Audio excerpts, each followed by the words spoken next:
Hello, everyone, and welcome to the Sports Writers Podcast. We have with us Phil Stacey, Matt Williams, and Nick Giannino, all from the Salem News this week.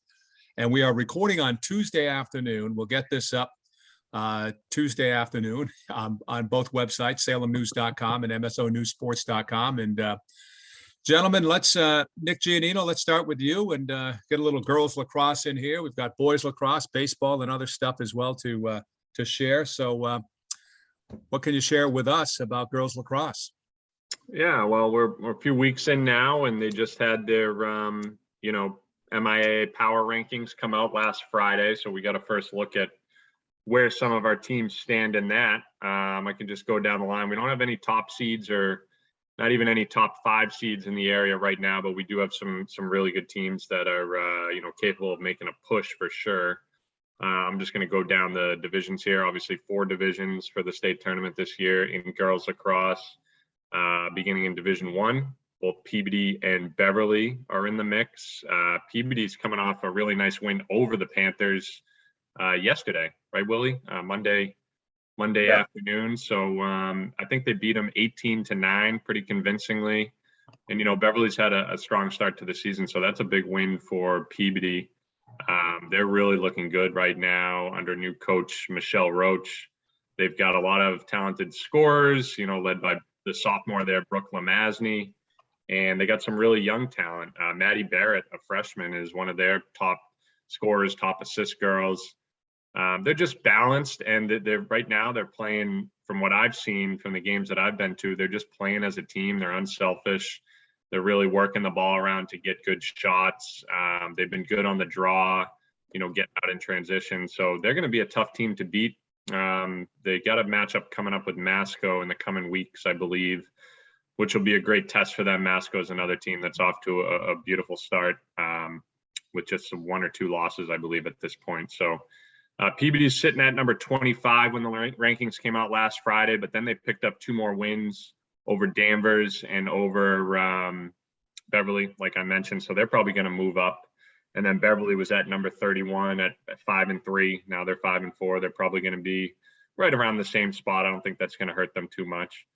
Then moving down to Division 2, Masco, which I previously mentioned, is rolling. They only have losses to outer conference teams, one of them being Newburyport in the Cape Ann League, who's having a fantastic year. I believe Newburyport's still undefeated unless they lost an out-of-conference match as well. I don't think they have, Nick. Yeah, I think they're still undefeated. So obviously that's a team that's good year in and year out, but they seem to be on another level this season. So Masco comes in at number 7 in Division 2.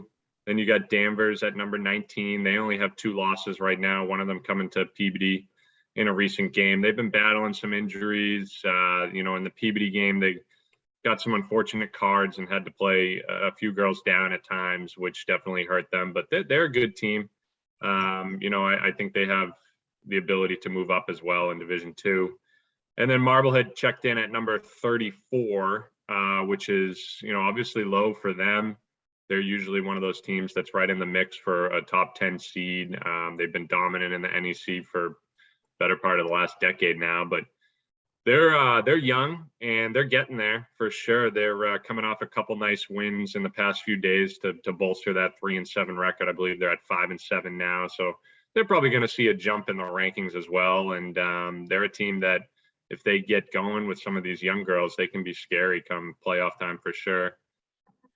Moving down the list, Division 3, there's Newburyport, number 1. So they did have the 1 loss. I'd have to look and see who that was against, but it had to be an out-of-conference team. They've been smoking the competition in the Cal, and even when they move over to the NEC matchups, they've been winning those pretty handily too. Other teams in D3 in our era, Essex Tech, number 13, they've only got 1 loss. That came to Manchester Essex, who beat them in the tournament last year. Manchester Essex having another really good season. We don't have Kooks here today to talk about them, but they're off to a really good start. That was a good test for Essex Tech because they've kind of been blowing the doors open in their league competition. Not really any close games there. Maddie McDonald coming back from an all-star season last year. She played with her sister Molly, who's now graduated, but Maddie's kind of taking the reins as that go-to scorer, that complete player that kind of leads them in every asset offensively. Hey, Nick, Then you got, I just looked up online. So Newburyport girls lacrosse lost to Central Catholic, it appears, there you go. back And it on was a April close game, I 21st. believe, right? 14-12. Yeah, Okay, so there we and go. Central Catholic's another team right in the mix up in Division One. So that's not a bad loss per se for Newburyport. Then you got Swampscott is another team right around 500. They're at number 16 in Division Three. Brogan Laundry's the girl there that's kind of been leading the charge. They got Al Eaton back on the sideline there, leading the way. He's coached the team before, and then with Jillian Robinson going over to Salem, he took over again. So he's got experience there. I'm sure he knows a lot of the girls. And they picked up a couple more wins since those rankings came out Friday. So they're probably going to move up the list in Division Three as well. And then Bishop Fenwick, who's coming off a nice win this weekend. Let me check and see who it was. Archbishop Williams, one of their rivals. They beat them by 3 goals.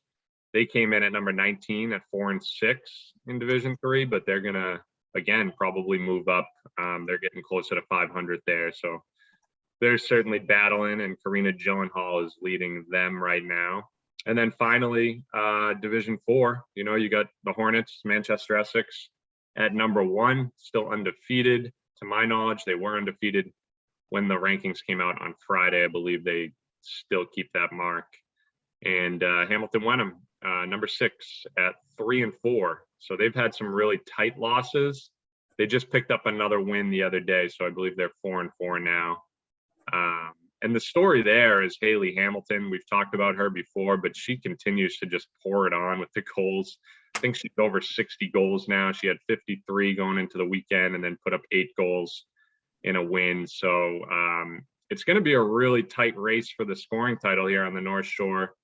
And both of these girls, Haley Hamilton and then Emmy Clark from Masconomet, have the chance to go over 100 goals for the season. I mean, they're already on pace. Haley's, like I said, just went over 60 goals.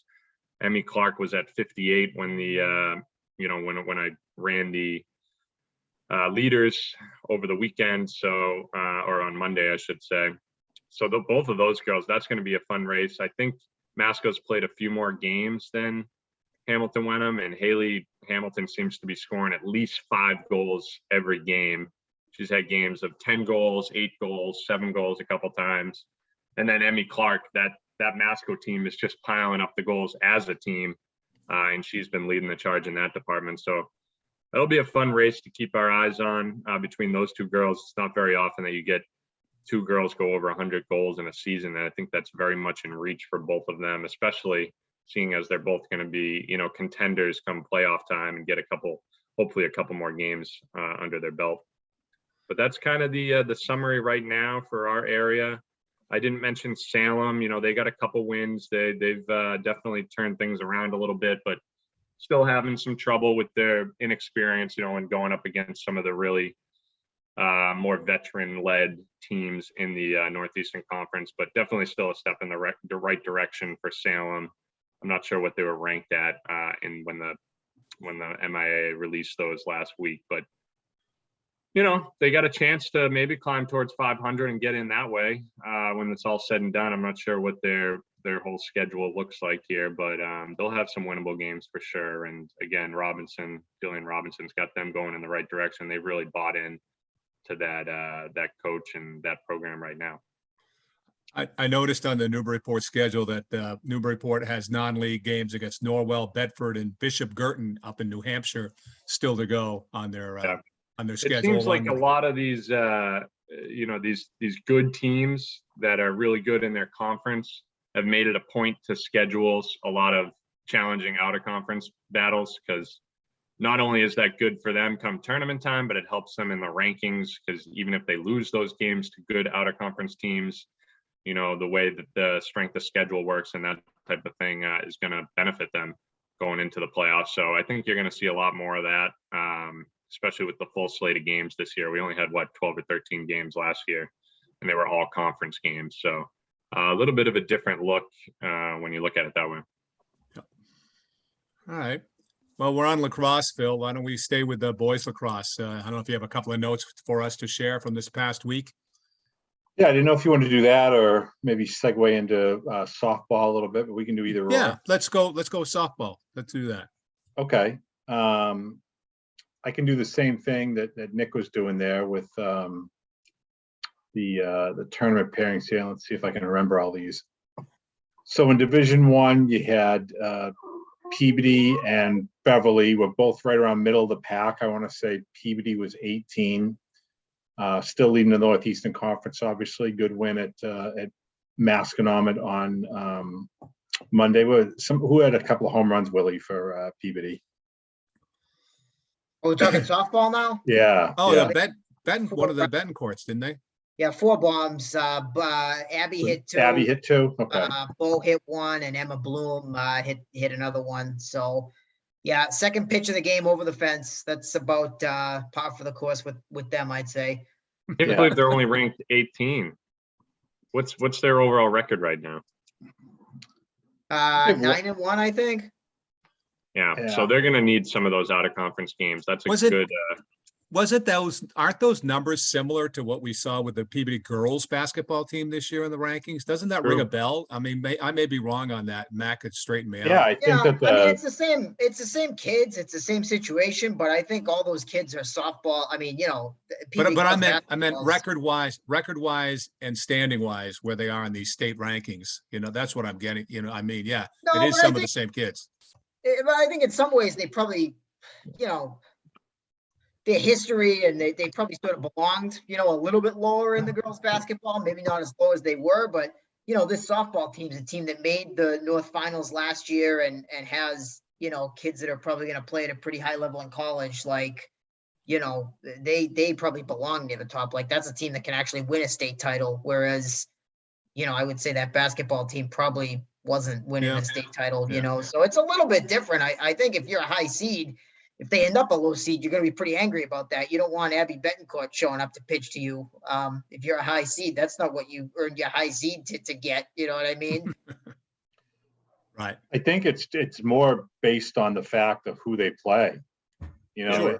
Apparently the conference is not looked upon very highly in softball for whatever reason.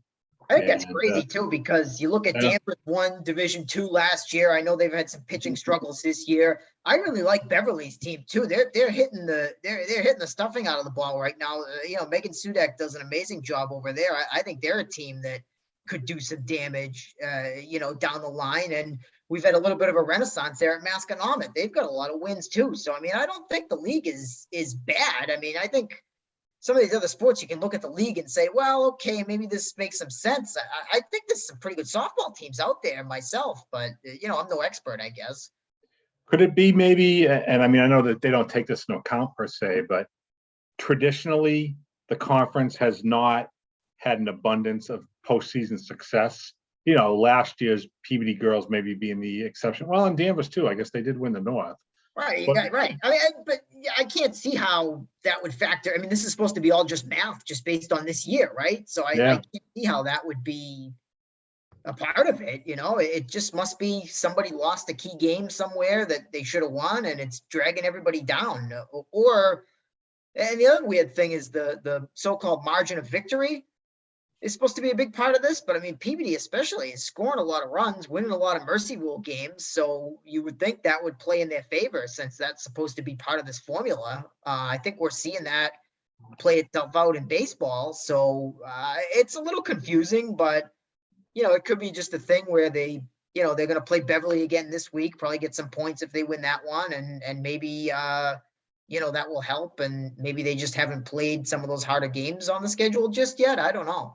It's just kind of strange because you'd think, oh, maybe it's a small sample size, but they've played 10 games. If they're 9-1, I can't imagine much teams with a better. Well, but I don't know I don't know if obviously they've won 2 since the rankings came out, and it's possible that the arbiter wasn't totally updated. I mean, they could be 6-1 on the rankings. I mean, so that could be part of it too, I guess. What's interesting is I'm actually looking at this right now is they have one of the highest owned values in the entire bracket, 3.5714. You have Fian, who's top seeded 3.8889.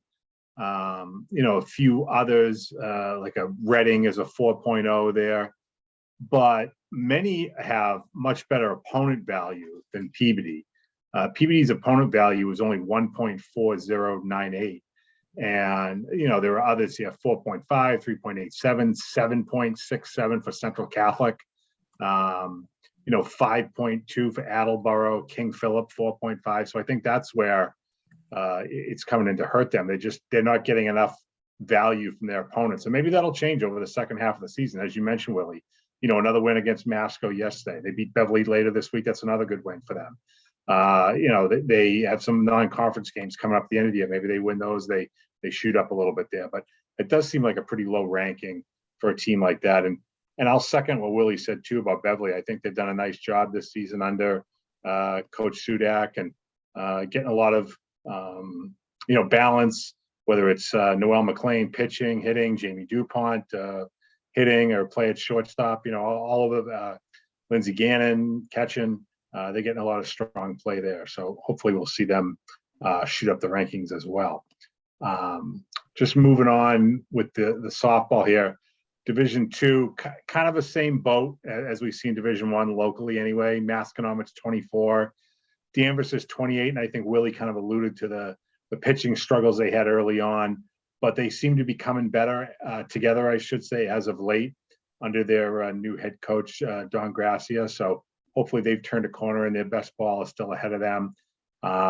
Marblehead and Salem were back-to-back. I want to say they were 46 and 47, but as we always say, the caveat there is the top 32 qualify, but if you have a 500 record or better, you get in. There's a prelim game waiting for you. So all is not lost if you're below that 32 ranking. And we're only halfway through the season. So, things can change.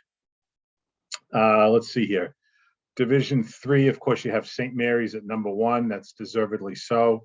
Got another powerhouse over there. And I'm guessing many of the same young ladies that played on that state championship basketball team are also playing for Colleen Newbury's softball team. So no surprise there. Fenwick, I think in large part because of the schedule that they've played, including St. Mary's, including Bishop Fien, which is number 1 in Division 1. They're ranked at number 12 right now. So that's a good spot for them to be in. And they're certainly playing well under Brian Seabury this season. Gloucester checks in at number 21. Swampscott is just outside the range of 32. They were 34, I want to say. And Essex Tech is in that same boat at 37. Division 4, you have Ipswich, which was at 24. Hamilton was way down. They're having a down year. And Division 5, Rockport is 13. Now, there's a team I think that could make some noise. Really good pitcher there in Kelsey Anderson. They beat all the teams they should beat, and the teams that are much bigger, maybe they shouldn't, they've given some good battles to, including Bishop Fenwick. So Rockport at 13, I think is pretty good in Division 5. Interesting too, Salem Academy, I noticed, is ranked 60th, but they've got a 7-1 record. So barring the bottom falling out here, they're going to qualify. But again, it all comes down to who you play. And clearly the committee does not think much of who they're playing. But hey, you know what? It doesn't matter. You just got to get in, and then anything can happen here. Although that does lead me to a question for you guys. Do you feel, based on what we've seen from prelim rankings in both the fall and the winter seasons, that they are a harbinger of what we're going to see when the tournaments actually start in the spring? I mean, are we seeing, we know that top seeds are generally advancing. We know that by and large, I would say 85 to 90% of the time, if you're, say, a top 4, maybe even a top 6 seed, you're going to make it to that state semifinal round or state final round or whatever. So you kind of are what you are, and you really, you might win a tournament game, you might, score a second round upset or something. But by and large, under this new tournament format, say if you're the 24th seed, you're really not, you're not going to get to a third state tournament game kind of thing. Am I making sense there by saying that? Yeah, I think in softball, though, and baseball, too, anything can happen, right? I mean, you have your ace going one day, and he has a great game, and you get a couple of clutch hits, and you can make an upset. In basketball, it's kind of different. You got the whole the whole game, and you really got to, if you're one of those lower seeds, you're going to have to really play lights out to beat one of those top seeds throughout the whole game. I just feel like I don't know. There's more possibility for upsets in a sport like baseball and softball, but I don't know how you guys feel. I think baseball probably more than anything else here. Hang on, look, I got somebody who wants to come up and sit with me. Yeah, I know he doesn't know what to do with himself here. Phil, it goes back. One of the things I thought you were going to touch on was what you said earlier when we talked in the winter about, so you're one of these teams, you're in the lower brackets, you're lower, but that means you have to play on the road. So Yeah. you may be a better team than your standing might indicate in these power rankings. You may feel you're a better team, but yet you do have to play on the road. So, it's almost like a self-fulfilling prophecy. You're a lower seed, you're going on the road. That's a disadvantage. Yeah, I mean, of course, anybody can win at any time, but I really do wonder, and I think, at least from what I've seen so far, it's kind of played out. We've had so few upsets, at least according to how the rankings go, as the seeds progress. That it's, and I suppose that's the way it's set up to be. They want the best teams to be playing in the biggest games, but the chances for upsets as we go on higher and higher just seem to be so minimal. You're not going to see like we've done in the past. You're not going to see a 14th seed in the North baseball tournament come out and win the sectional. I'm not saying that happened every year, obviously, but because as Nick mentioned, of pitching, that can happen. But I think you see it less and less now because of the way this is set up here. Yeah, I don't know. It's a little bit of a, misnomer on the part of the MIAA pushing for this thing. I mean, the girls hockey Division II final, for example, was number 9 versus number 10.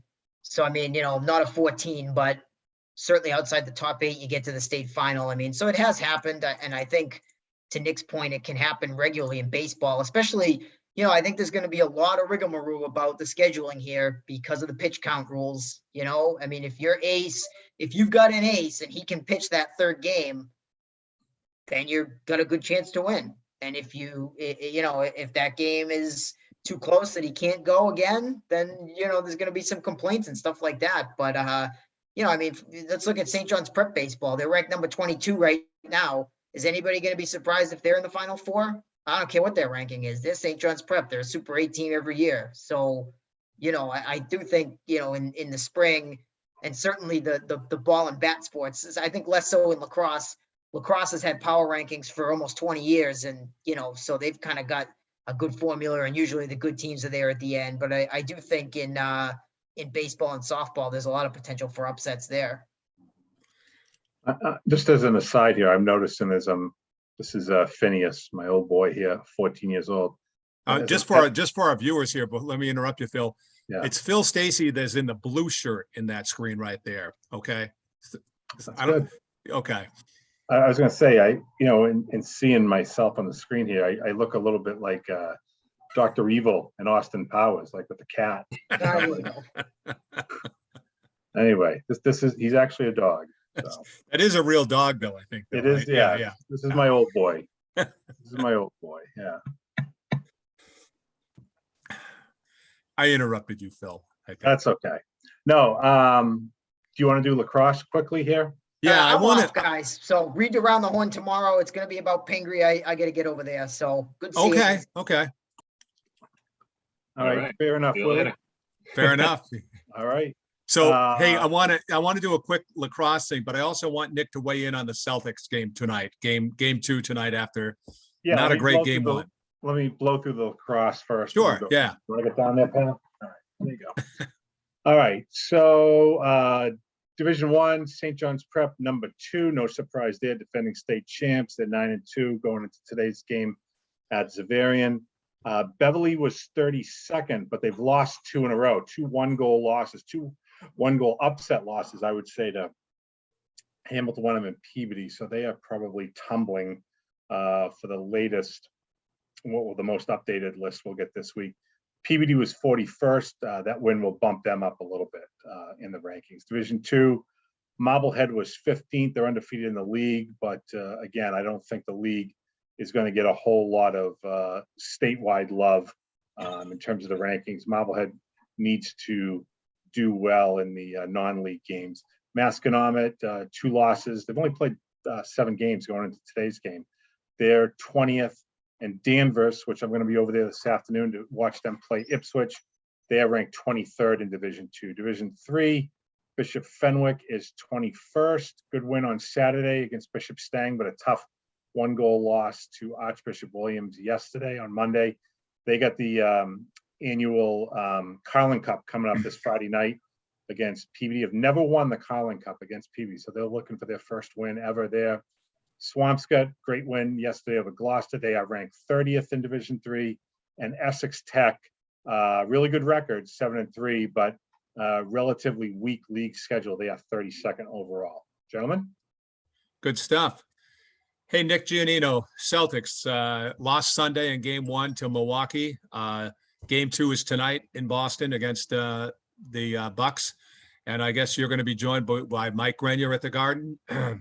Yeah, tonight. He's been joining me. He's been taking it in. He took a big absence from the games during COVID, but he's back in the fold now. So he'll help me break down that one tonight. But yeah, I still like the Celtics' chances. I think they couldn't really play much worse than they did in game 1 on Sunday. Defensively, they were okay, pretty solid, only letting up 101 points. That's usually gonna give you a chance to win, but they just couldn't get their offense going. And some things I'd like to see differently moving forward. First and foremost, far too many 3-point shots. They took 53s, and that's what the Bucks wanted. The Celtics are a decent 3-point shooting team, but not, the best. They're not as good as the Bucks. And they were getting into the lane and running into, 7-foot Brooke Lopez, or Bobby Portis was in there, Giannis, obviously. So they're having trouble getting to the rim, and I think they were settling for too many threes. So that's first and foremost. They did hit 18 of the 50, but when you're taking more 3-point shots than 2-point shots, that's usually not a recipe for success unless, you're the Golden State Warriors and you got 2 of the best shooters of all time. So I'd like to see them try and attack the paint more, maybe open some more things up for Tatum and Brown, which leads me to my next point. Both of those guys got to play better. Tatum did go over 20 points, but he shot poorly from the field. I think he was 6 for 18. They're facing a much better, a much different defense than they did against the Nets. And I think the Bucks kind of got under their skin a little bit and got after them early, kind of set the tone. So the Celtics should be ready for that this time. The Bucks are picking up almost full court with their guard pressure at times. And that's just, they got some really good defenders, the Bucks. So that's going to be a challenge. But then, Brown as well, I think he had more turnovers than field goals made. You're not going to win a game when your second best player, scores 12 points and turns the ball over 7 times. So, whether or not his hamstring's bothering him, he says it's not, but he did look a little bit reserved, I guess, not as aggressive as he usually is in game 1 there. So I'd like to see him kind of, turn it up a notch offensively in particular and try and get more shots, get to the rim. Even if they can try and draw some fouls at the rim, that'll be, hugely beneficial for them. So less threes, get Tatum and Brown going a little bit more, keep doing what you're doing defensively. It's going to be a tough series. Giannis is the best player in the world right now, and he's a huge difference maker. He draws a ton of attention. Even if he's not scoring, he's going to be finding open teammates. He's become a lot better of a passer in recent years, and that showed with his 12 assists in game 1. So you got to try and limit him a little bit more. I know that's easier said than done, but they did a decent job forcing him into tough shots. He didn't shoot a high percentage, but he just impacted the game in other ways with his passing, rebounding, defense. So it's going to be certainly a challenge. I expected this one to go 6 or 7 games. I still think it'll probably go the distance there, at least 6 games. But I think the Celtics have they're capable of turning this thing around, and a win in game 2 on Tuesday night tonight would go a long way. You said 2 of the best shooters of all time for Golden State. Steph Curry and Klay Thompson. I don't think that's debatable. Oh, I thought you meant Rick Barry and Butch Beard. Okay. Rick Alright. Barry's, hey, those are some pretty good shooters. They weren't launching the threes as much back then, but did they even have? Yeah, they had 3-pointers.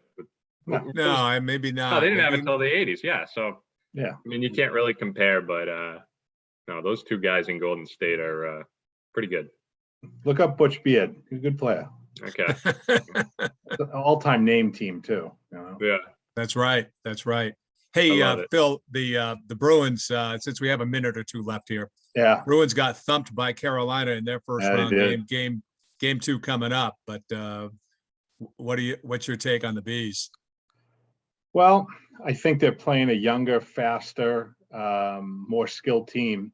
So they need to get great goaltending, which I don't think it was as bad as the score would indicate last night. I think on the first 3 goals, Linus Ullmark was really kind of faulted by his own defense more than anything.